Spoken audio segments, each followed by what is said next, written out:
Yay. Thanks for everybody's patience. We're learning and growing daily, as all of you should as well. So thank you for tuning in, everyone.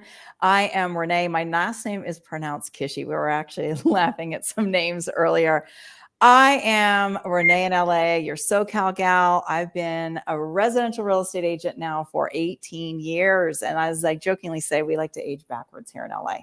I haven't had any nip tucks yet, but I'm not afraid of it. So listen, I have on the stage the beautiful, gorgeous, kind Miss Corianne Wright, who is one of my favorite other real estate agents. And Corianne, let us know you are not in my market. You're in Colorado.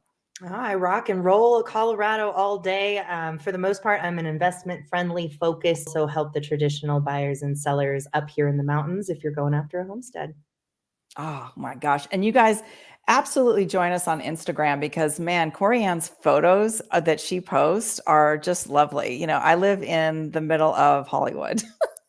You know, think what you will.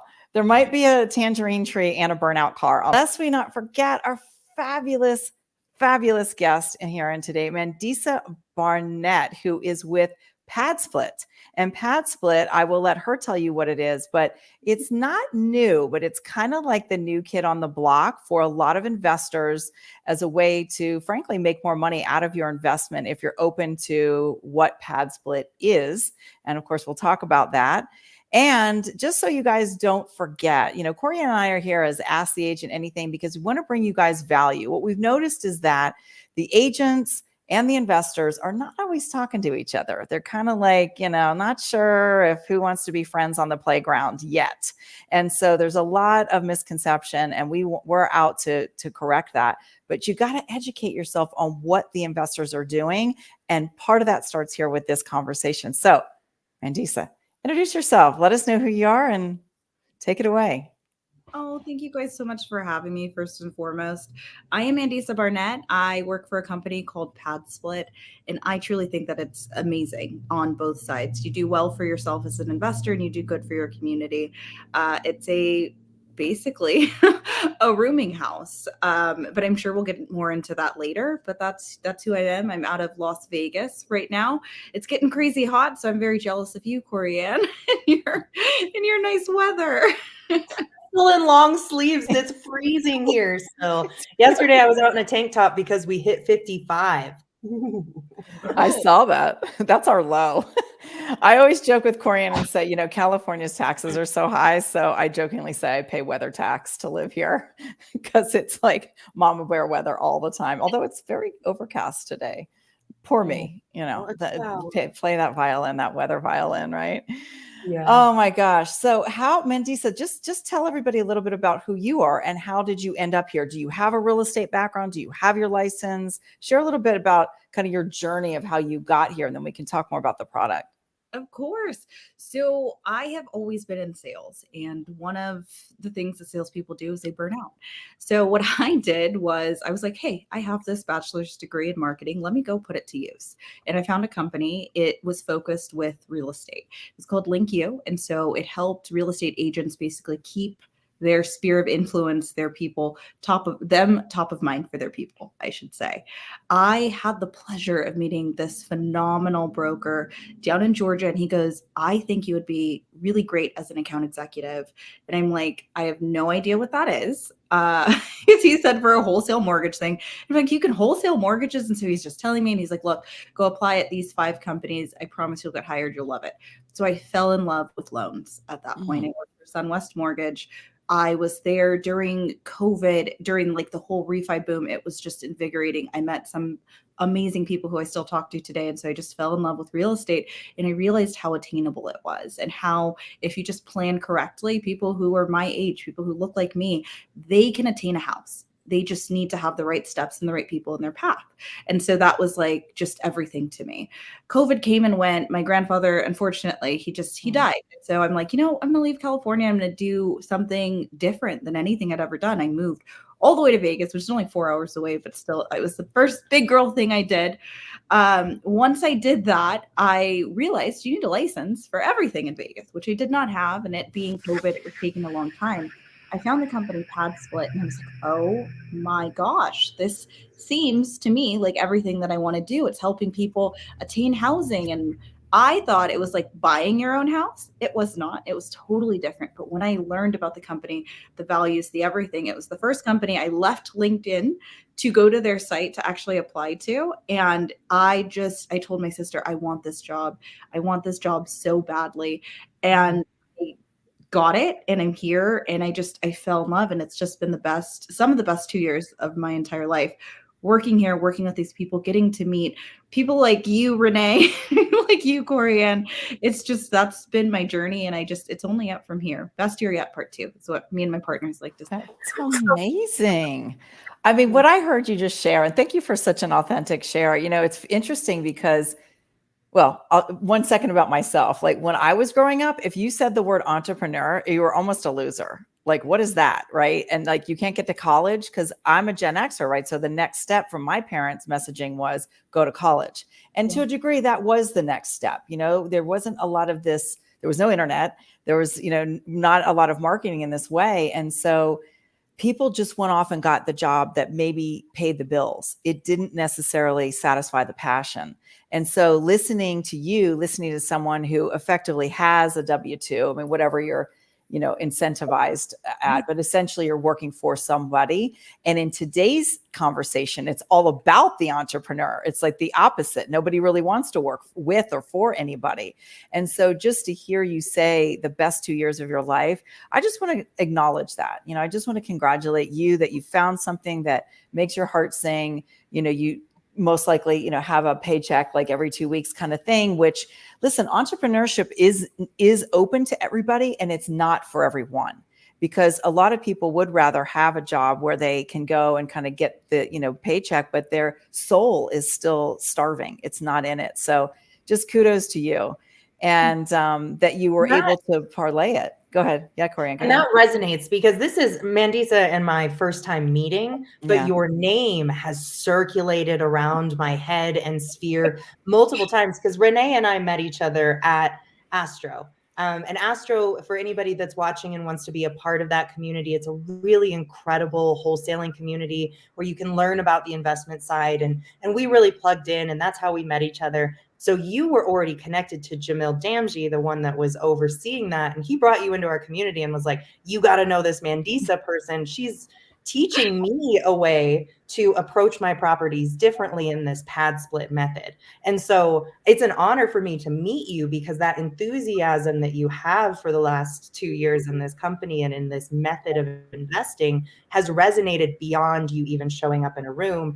Other people are talking about how exciting that method is and how you are teaching it. So we're just really excited to have you here and teach our audience more about what this pad split means, is, and how they can utilize it. Yeah, let's kind of get into it. I do want to set it up a little bit though, because I'd like to just share something that I'm starting to hear. So on a day-to-day, I am an agent, as I mentioned, and I actually prospect other agents. So I'm not necessarily direct to seller in terms of obtaining properties. So for those of you who are listening out there that don't quite know what prospecting is, well, you kind of, I hate to say this analogy, but it is kind of like you eat what you kill, right? So in sales, and Mandisa, you can, qualify this, especially in 100% commission, especially in a fairly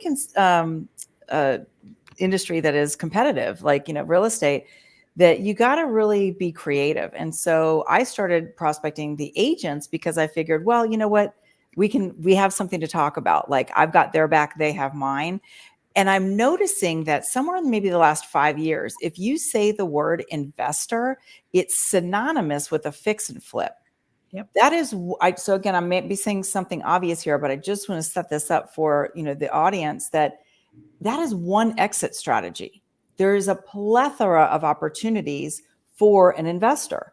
And so even if you are technically, well, it wouldn't be necessarily a fix and flip, but say a buy and hold, you are upgrading on a property and you're looking at a property that needs help. Maybe it's just a light fixer. Maybe it's modern. I call it modernizing, so it's livable. Maybe it's one up from grandma's house, but it's definitely not a hoarder house, right? And you are standing there with your agent, let's say, as an investor, because the agent has found the house and you're strategizing, what am I going to do with this property? Anybody who's investing in anything, whether it's art, whether it's real estate, how can I maximize, my equity in this acquisition? That's what you're really thinking. Whether it's a fix and flip and it's a short amount of time, or it's a buy and hold, you're going to write up the equity.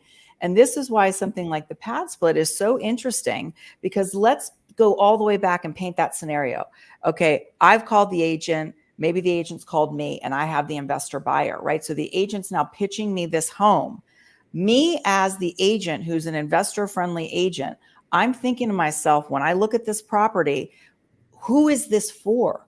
I'm essentially a matchmaker. Who is the client that would want to be obtaining this opportunity, this house? Let's call it a single family home, right? So I want to emphasize, because the agents that are listening out there that go, yeah, I have my investors. Most of them, I bet 9.5 times out of 10 are flippers. And the flippers may or may not, correct me wrong, Mandisa, when you follow up with what I'm going to say, may or may not want to do this because they are in it for the quick buck. Although some of them are going to buy and hold. They might do 4 fix and flips and 1 hold, right, for their own portfolio.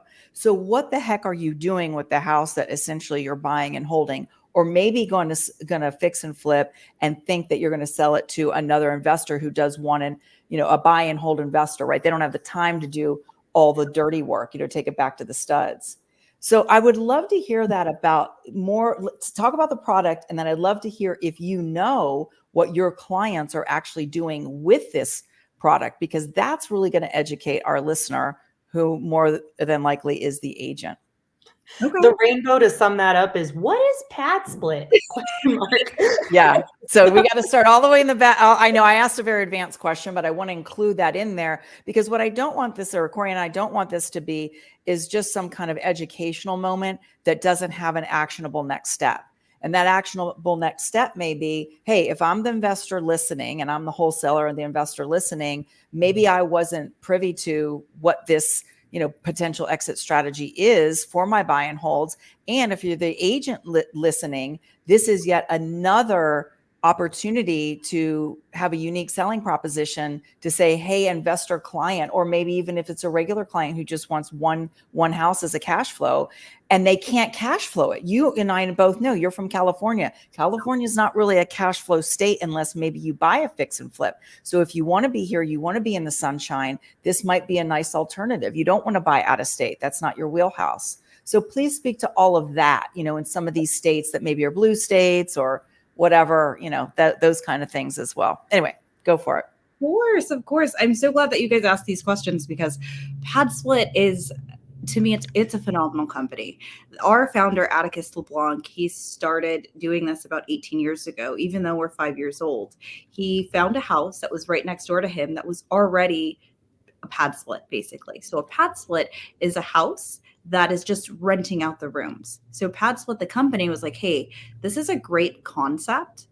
Let's maximize on this. So instead of putting people who are friends, instead of putting college students, instead of doing any of that, let's just put a bunch of strangers, the working class, who need to be near where they live, play, work in the area, and they're just priced out. Let's maximize on this space. So you're taking a single family house. It's going to be 3-2, 4-3, and you're going to take out the living room. You're going to take out the den. You're going to take out the office. And so that 3-2 turns into a 7-3, 7-2, right? And we're putting individuals who are working inside of this asset. So across the board, your investors who you're pitching this exit strategy to, they're able to make $800 for every single room in that house. That's great for them, right? Because most people are breaking even maybe $200 they're getting from a standard single family rental.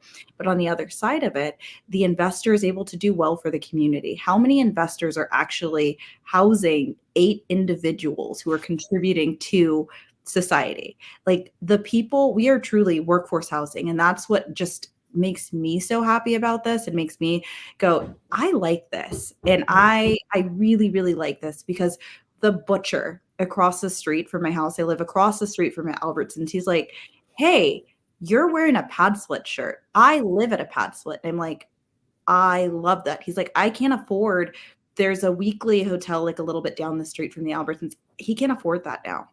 He's priced out of the market. So there's that human aspect that you're actually doing something really, really good for your community. And then there's also for our investors who just, what are you going to do with this house? These interest rates are crazy. There's no hard money loan that you're going to be able to just keep floating to make some type of money on anything. So with a pad split, you're more than 2 to 3xing what you would get with a single family home, and you can just rinse and repeat. This is like the Burr method on steroids, in my opinion. Yeah, that's what I'm hearing. Yeah. That's what pad split is. It's just a single family home, and you're just creating multifamily income inside of it. That's the easiest way to explain it. And then go ahead. Oh, I was just going to say, you just kind of blew my mind, because when I think of pad split, I think bathrooms have to be equal to bedrooms. But in most pad splits, you're saying like 7-2. So it's kind of a shared bathroom situation, and then they're renting out the room. Exactly. So there is some shared space.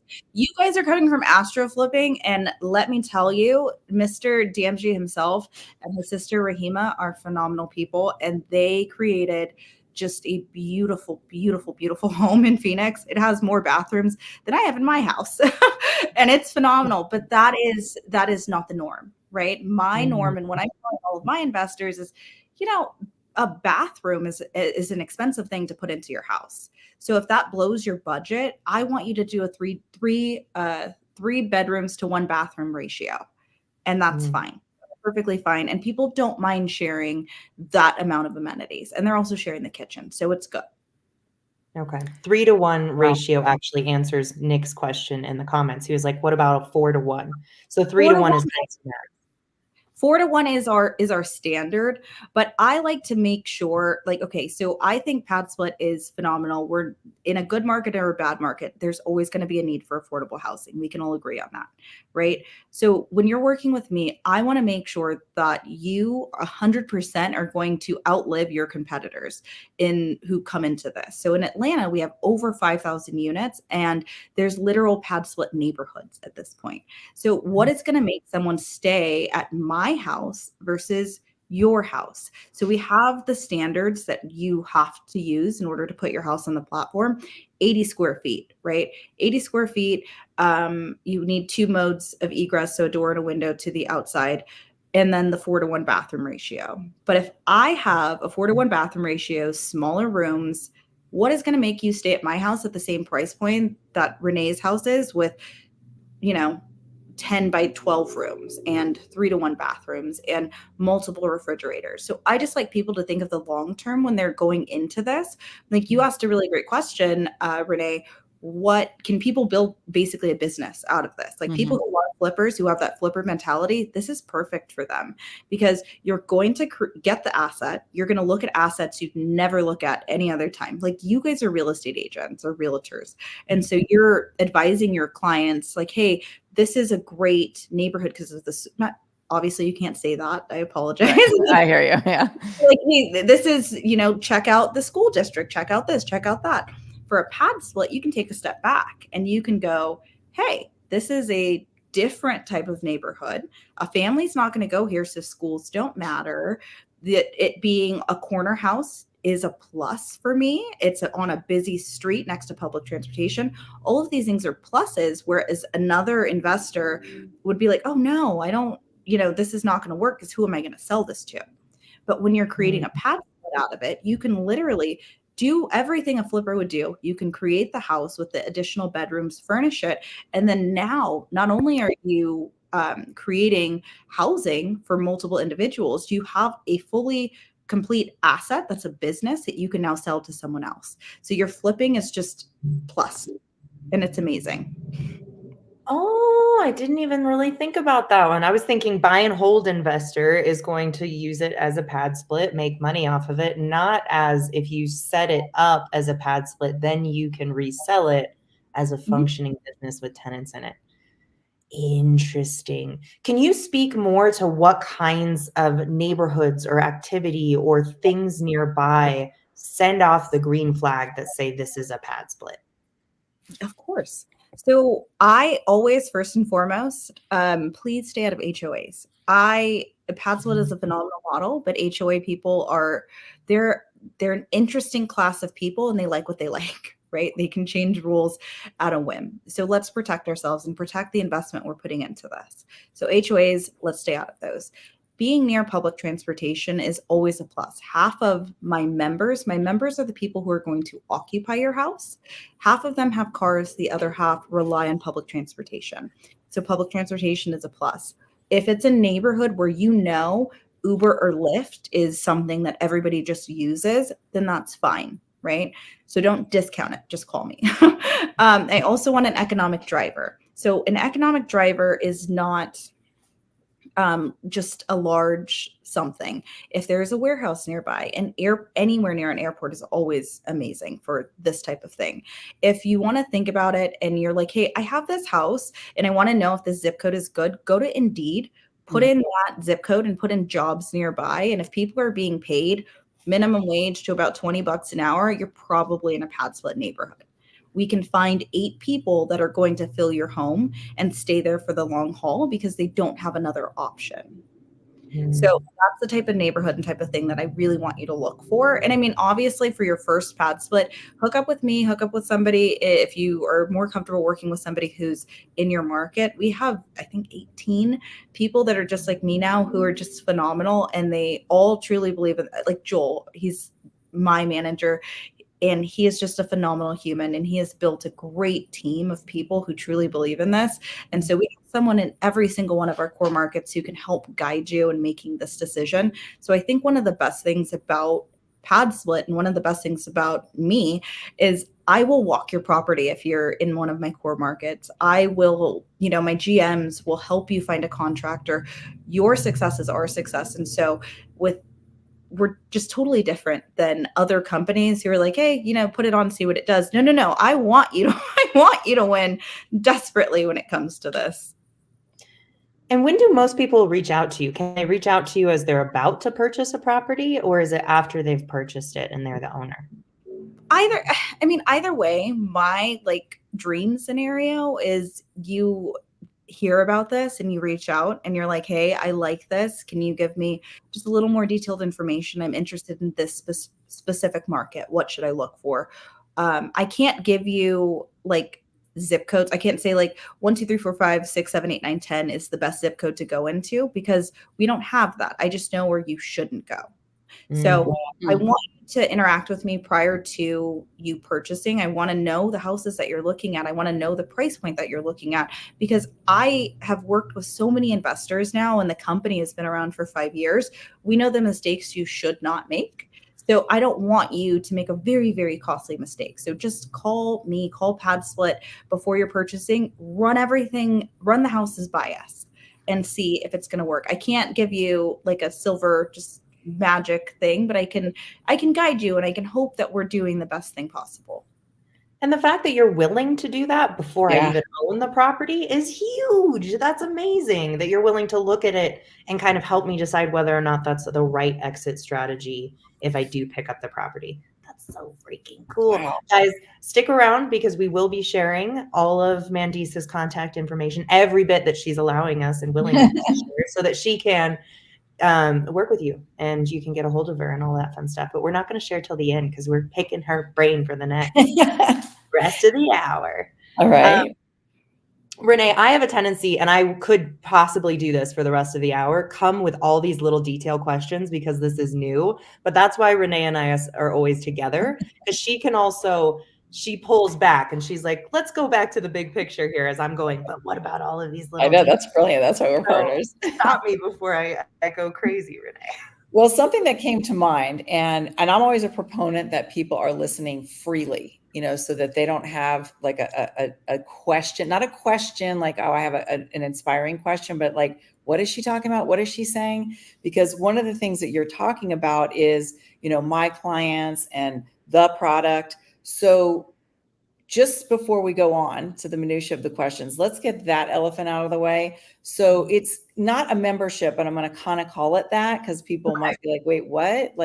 Most people I think are, it's in America, we buy something and then we get something, we're not used to sort of memberships. That's kind of a new thing, that's hit the scene maybe in the last couple of years or so, concierge and memberships and all of that. So say a little bit more about what pad split is. Like, you can even use myself or Corianne as the example, that I'm the investor, I'm calling you, I'm saying I'm looking at, 123 Main Street in this area, and you go, yay, thumbs up. Oh my goodness, this is just cracking me up. I'm the one that gets it every time. I know. What do I do next, and what is this going to cost me? Because I'm not just calling you to pick your brain for free to tell me, yay, this is a great neighborhood. That is true.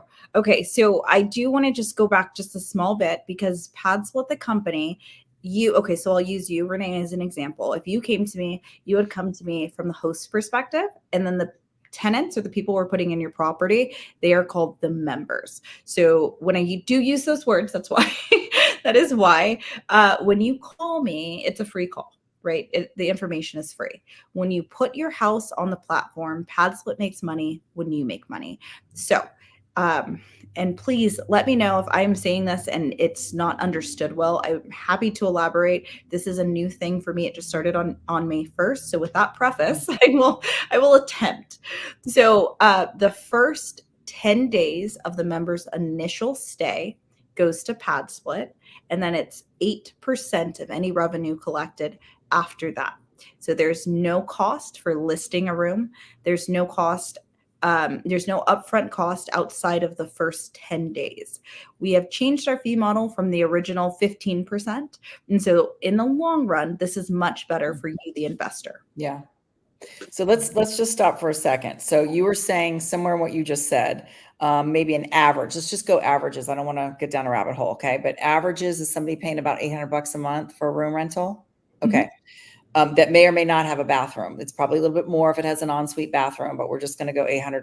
Got it. So stop me if I'm wrong here. So if it's $800 for the room, you said the first, how many days? I'm sorry.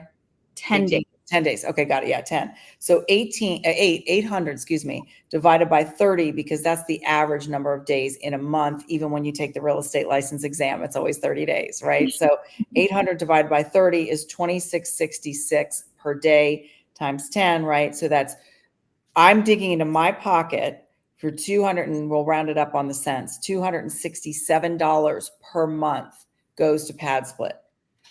No. So it's just the first 10 initial days. So if you brought me a house today and you're like, hey, we'll list June 1st. If Mandisa moved into your house June 1st through 10th, that goes to Pad Split. Until I move out, you are only charged 8%. So you're not charged that 10 days every month. I got it. Okay, good. I'm glad I clarified that. So ultimately it's in this instance at the $800 per room. So however many rooms you have in the house, I'm just saying it per room, for one room for the example, guys, that it's $80 basically per room or per door within the room. Are you calling it door? Because we call it doors in terms of house, but rooms? It's interchangeable. For the member side, for the people, the tenants, we call them rooms. For investors, we do call them doors. Got it. Okay. So we'll stick with the investor. And that does sound a little nicer. Yeah. You don't want to be a number, but in essence, you are a number to somebody who's owning an investment property. That's why we call them doors, not houses or condos or anything super sweet. So you're paying in this instance, if it's $800 a month per rent, it's $80 per door. And that's and then you make there's got to be water and everything else like costs, but you're essentially walking away with $720 a month minus expenses. Or do you put the expense? Do the people pay the expenses? Is it all inclusive, or they pay the gas, water, electric, all that? It is all inclusive. And we found that because we're going after this specific demographic that makes between $30,000 and $80,000 a year, having one bill totally helps absolutely everything. So we have a 97% collection rate, and that's because we break it down. We allow them to pay based on their pay periods. We allow them to only have one bill to pay for. So that's why we do it that way. Okay. I love this. Okay. The reason I'm about to get hyped is because in Ask an Agent Anything, Renee and I are always working on creating the bridge so that investors and agents are talking more so that they can elevate easier. It sounds like Pad Split is doing the same for the investor and the person that needs housing so that we can actually create a need that is out there, because obviously there's a housing crisis. Like, we don't have to go down that rabbit hole, but in a lot of ways, this is allowing investors to create opportunity for those people that are 30 to 80,000 in income annually, that just need a room so that they can keep working, so that they can move themselves up the ladder. Am I understanding correctly? 110%. Yes, we have so many benefits with you coming to a pad split. If you're on the member side, right, you are somebody who just can't afford something otherwise, but you're able to improve your, I think the statistic is about 75% of our people don't have a credit score that would qualify. By the time they leave a pad split, they can qualify for their own apartment. They are able to save money. We have a pipeline. We have 54 people, I believe it's 54 people, who have gone from a pad split to being an owner of a pad split or an owner of a home. And so there's so many benefits to them. And that's why they come here and they love this membership. How great is that? It has almost a philanthropic component to it. I don't know if it's exactly that, but in essence of philanthropy to it. I mean, what a great story. Somebody was in a pad split and now they own the home. They own the pad split, right?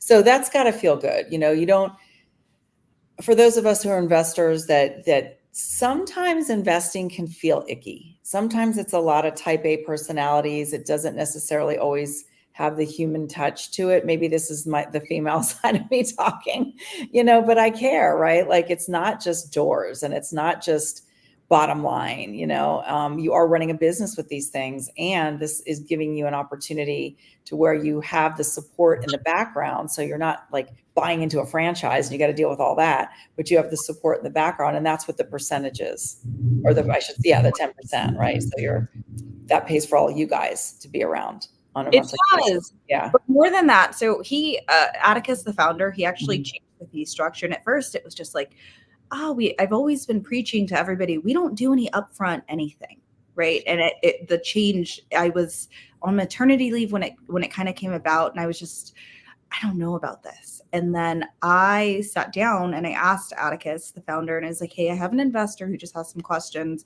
This is the CEO of the company. And I'm like, I have this investor who has some questions. Can you talk to him, please? And he said, yeah, no problem. Put it on my calendar. And I'm like, oh, okay, that's cool. So I do, and I listened to why he changed it. And it was so that we can help you. We can help the investor. We can put more marketing dollars up front. We can get your house filled quicker. We can do all of these things. And essentially, you make more money. We were able to shift the credit card processing fee, which made it from 12% to 15% over to the member side with just no irritation there. And so went from this just really, I don't know about this. And I'm for the first time feeling a little icky about this to, oh my gosh, like I love this fee model now. It was amazing. And just seeing all the things we were able to do, bus stop ads, and just how quickly rooms are getting filled now. It's just phenomenal.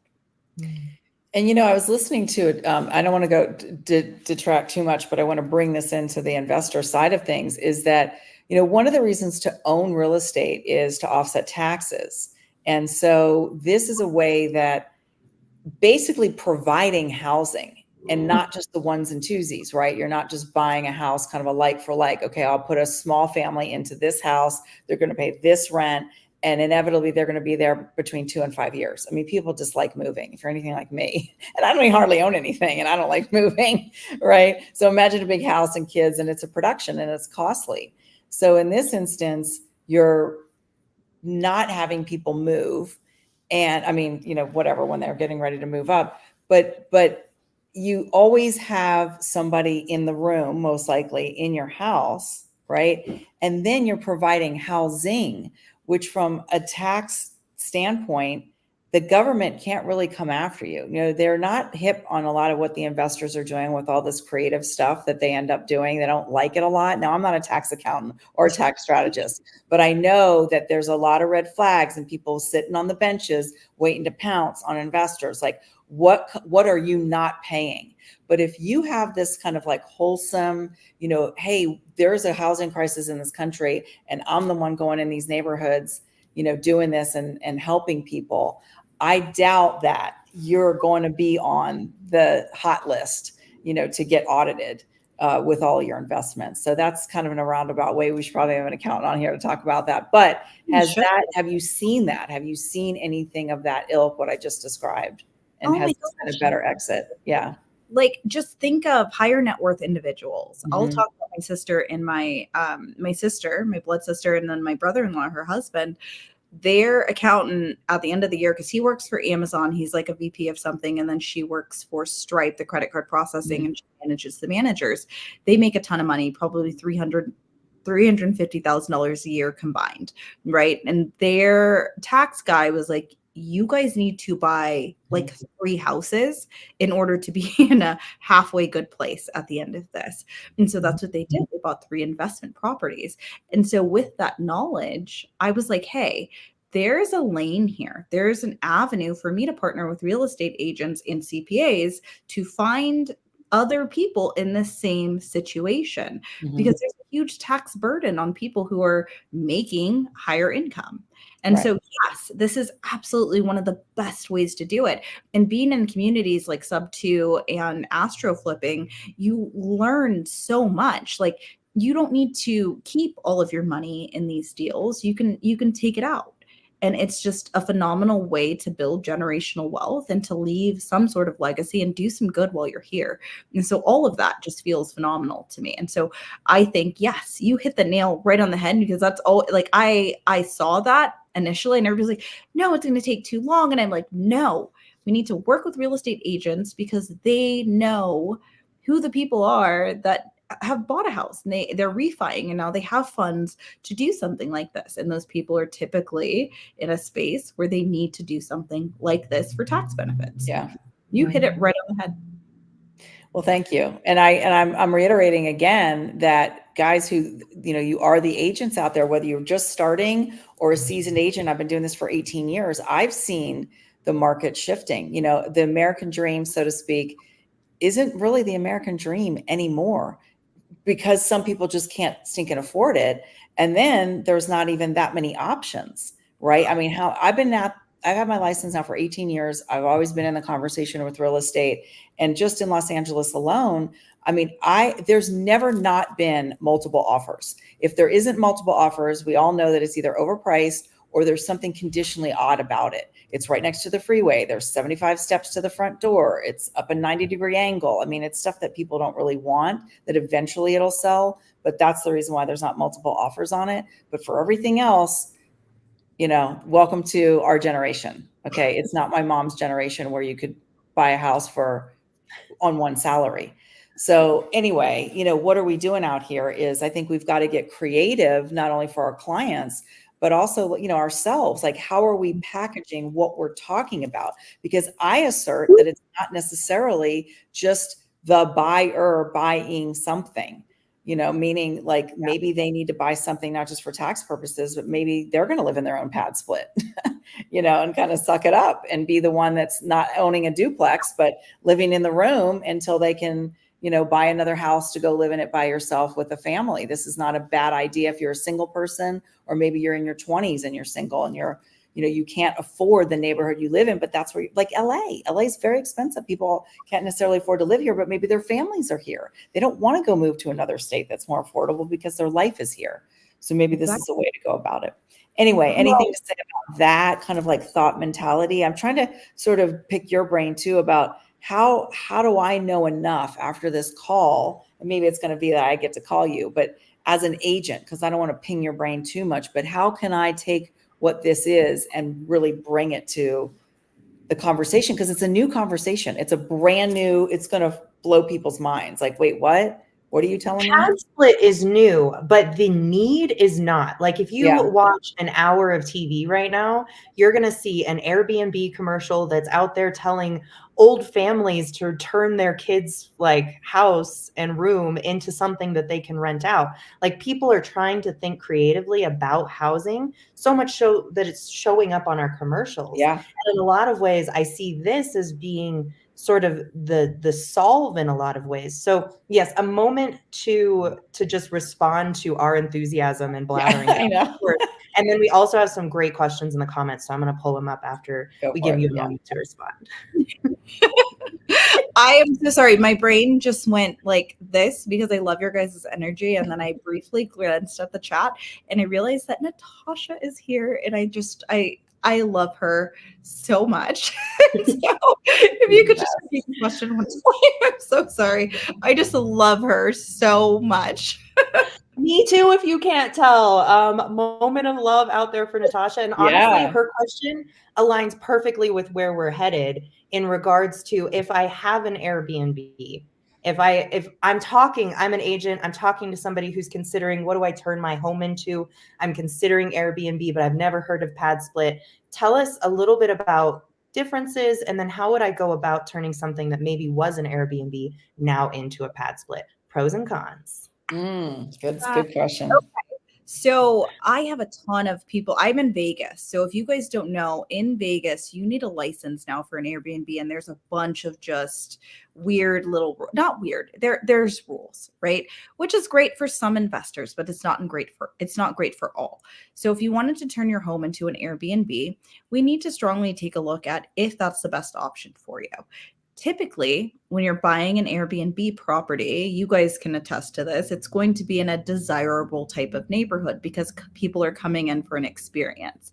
There are some times where that's not the case, right? And if it's not the case and you're within our, I want to say buy box, but I use that term loosely, where you're not in an HOA, it's not in a, super crazy neighborhood where it's going to be a pad split's going to be a stressor. Yeah, all day. Let's do it. You can even put it on as is if you're bleeding and you just want to cover your mortgage. You just want to cover, any of your expenses right now. So we're always happy to take a look at it, but I'm also always happy to introduce you to beautiful agents like you two and go, hey, let's 1031 this sucker and get you into a perfect pad split.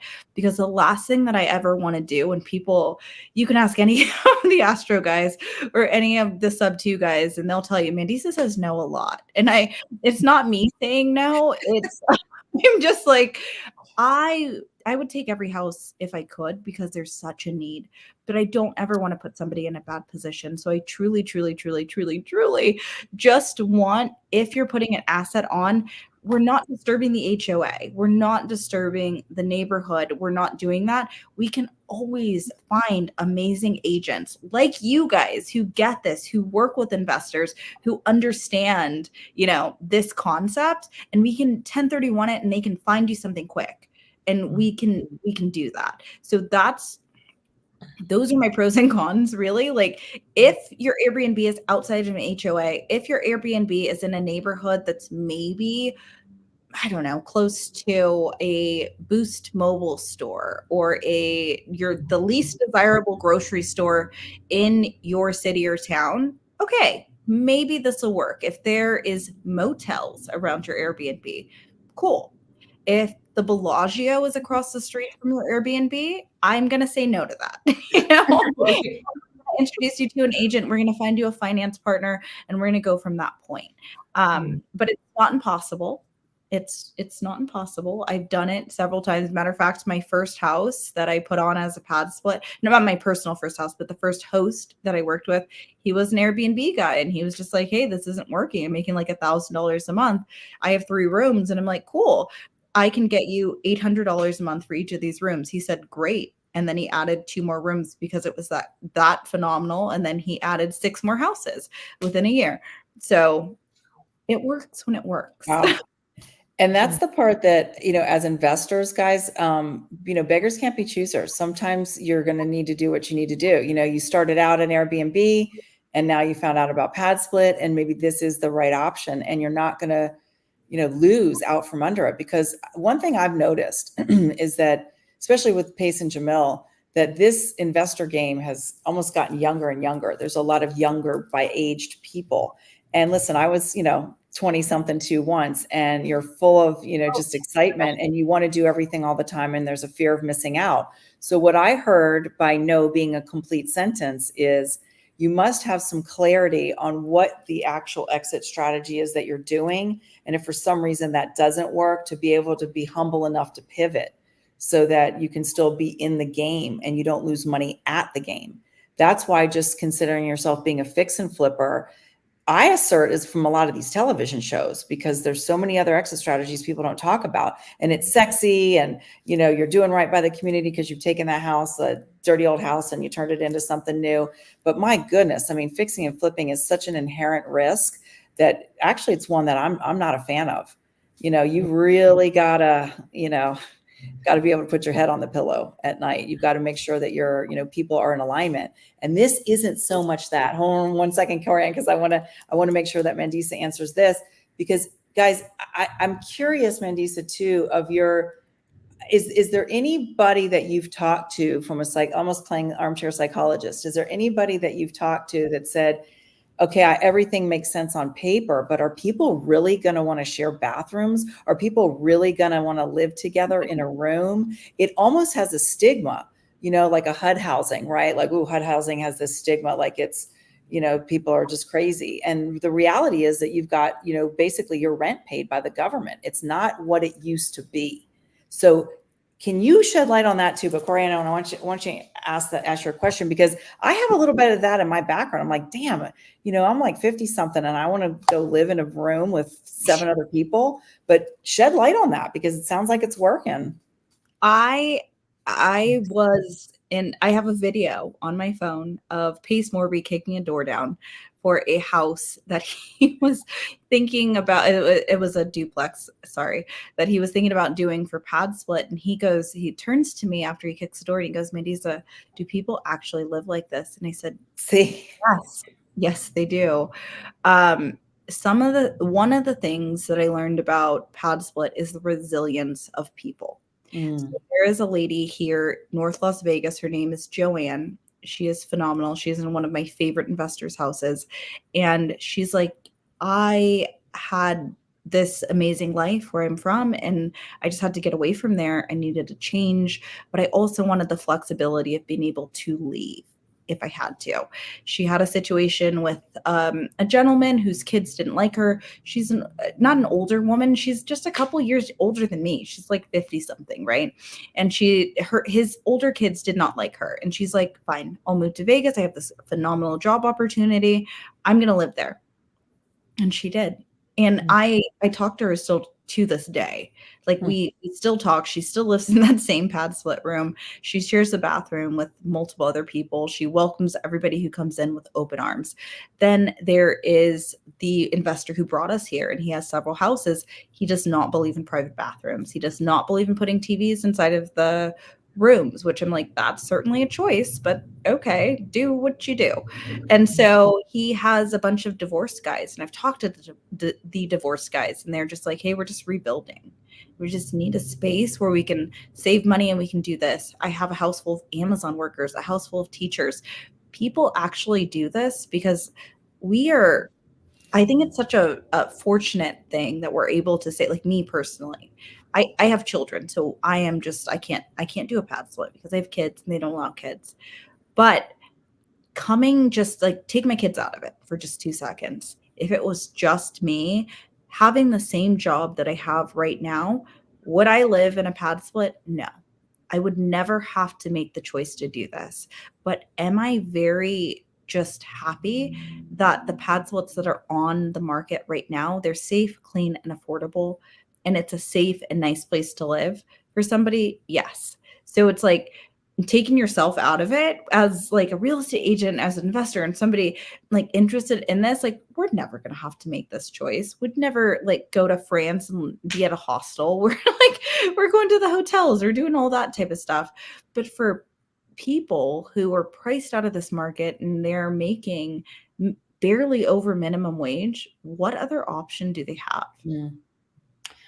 I'm glad we're walking down this path. It's one of the harder ones to talk about, but I do think it's one of the first things that is going to pop into people's brain is, okay, so investors, instead of renting out the house affordably to the right people, they are instead splitting it up to make more money on individuals in each room. I think that would be the negative statement coming from somebody who doesn't understand this. The thing that you said 20 minutes ago that for me was like almost a salve, where I was like, oh, opportunity, is for people who can't go get a rental, any kind of rental because they're not in the right place of their credit. And again, this is system stuff. Like maybe their parents didn't teach them about credit. Maybe the system threw them off because they signed the wrong document on the wrong day. But those kinds of things happen in our lives that bring us a little bit lower down on the mountain. It doesn't mean that we can't work our way up higher on the mountain. But when you're in that situation and you can't qualify for a rental, and this is going to help build your credit until the point that you can, how freaking cool is that? Because much rather that with a roof over your head and a bathroom you can access than a tent. And we've seen our communities and people have to turn that direction as well. Unfortunately, yes. Yeah. With that, how are you guys? We're a little bit on time, so I want to be mindful.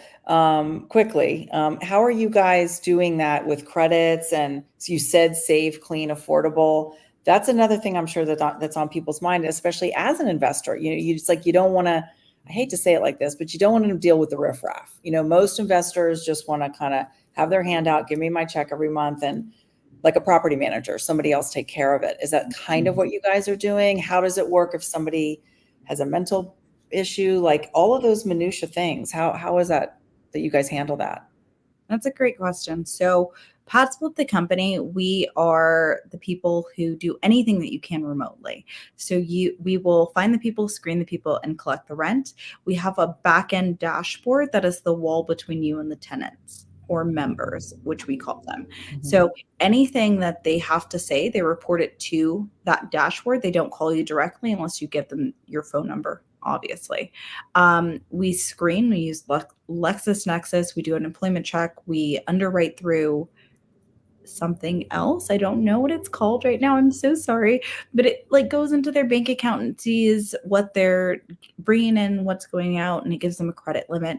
So if I have rooms on my house and there's a room for $100, but Renee, you only qualified for $110, you can only see my rooms for $100 or $110 and below. And then Corianne, you were able to qualify for $200, so you can see all of my rooms because that's the highest room that I have. So we really set them up for success. We even are partnered with, what is it called, Isuzu. It's a Serena Williams backed startup that gives micro loans. So if they ran into hard times because they're an Uber driver and they needed a tire or whatever else. So we don't have riffraff. We are truly, truly workforce housing. All of these people have to be employed.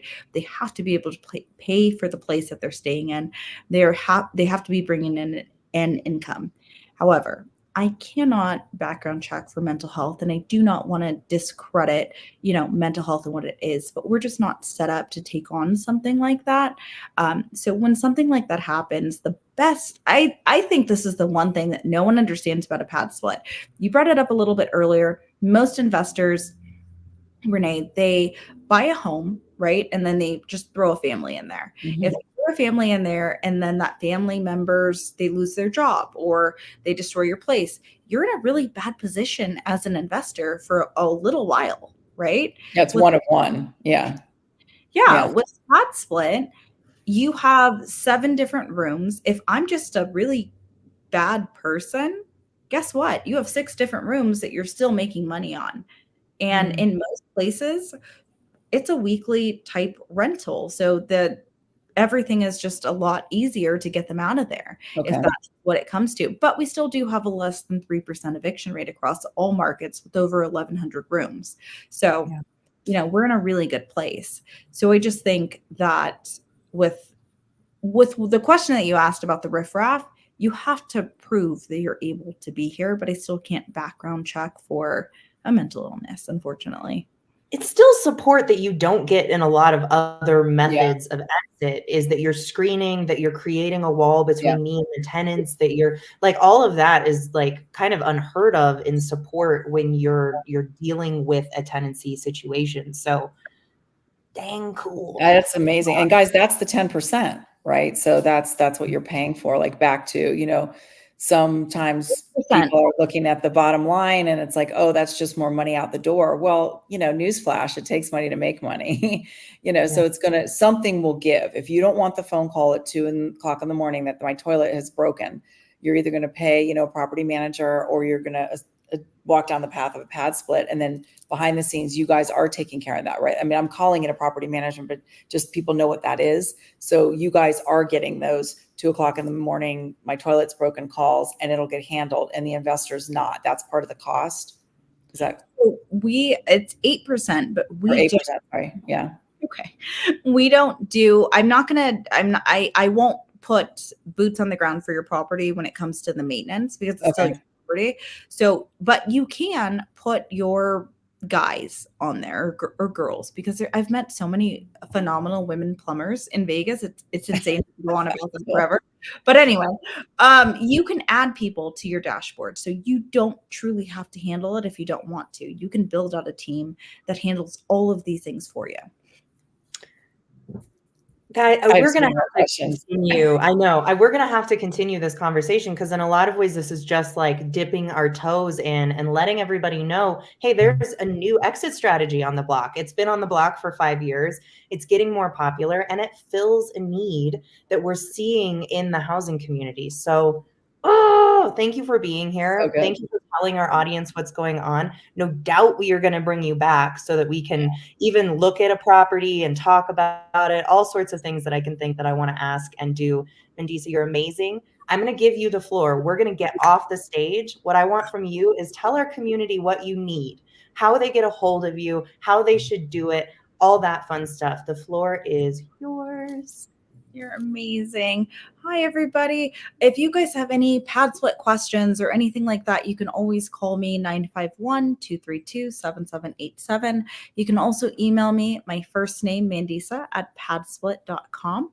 And if you're an agent and you just want to refer someone in one of our core markets, I can hit you guys up with that later because I don't remember them all right now, but there's about 18 and they put a house on the market that has 5 bedrooms or more. We'll pay you $1,000. So I would just love to connect and work with any of you guys and just give you any resources that I have. You're amazing. Thank you all so much. I love you, Natasha. He's the best. Thank you, everybody that came to Ask an Agent Anything. Just a reminder, we are always here at 2 p.m. Mountain Standard Time on Tuesdays. We'd love for you to subscribe and catch us every Tuesday. We have really cool people like Mandisa join us all the time. And of course, you know, Renee and I can blather on about all sorts of topics. That's what we do. Renee, any last parting words before we say goodbye? I'm so excited. I just say, stay open. Stay open. There's a lot of options and opportunity out here in the real estate umbrella. And Realtor allows you the opportunity to kind of be the hub and the wheel. So please stay open and be of highest and best service to all the people that you come in contact with, not just folks that get the opportunity to actually live the American dream, but other people that really need our services as well. Amen to that. And without, y'all go kick some butt and we'll see you later.